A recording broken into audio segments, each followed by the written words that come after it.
Saksakan ba ng tamad ang asawa mong dapat nagsusuporta sa inyo? Tara, magkape't mag-usap muna tayo.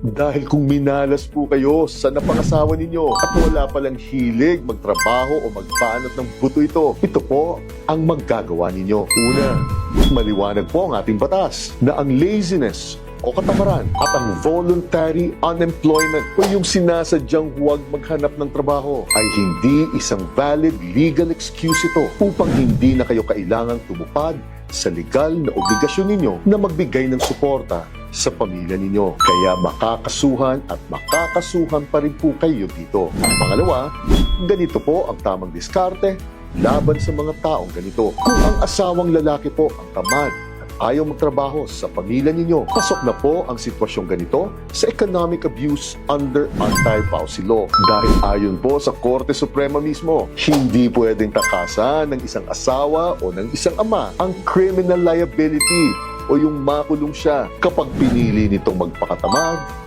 at hindi magtrabaho. At kapag ang asawang babae naman po ang saksakan ng tamad sa pamilya ninyo, pwede pa rin po kayong magsampa ng economic abuse alang-alang sa mga anak ninyo o mag-file ng petition for support sa husgado at humingi ng support pendentalite o suporta habang nililitis pa ito at ipakulong for contempt ang kabilang partido hanggat hindi pa rin nagbibigay ng suporta ito. At ang pangatlo, kung wala pong nisipong ari-arian ang tamad na asawa ninyo, matigas po talagang ulo nito at ayaw talagang magtrabaho, maaari niyo pong habulin ang mga magulang nito upang sila na po ang aako sa obligasyon ng anak nito. Dahil legal na obligasyon din po kasi nila ito. Subalit mangyayari lang po ito kung may pinansyal na kakayahan pa rin po ang magulang ng tamad na asawa ninyo at kaya pa nitong magsuporta sa ibang pamilya bukod sa sariling pamilya nito.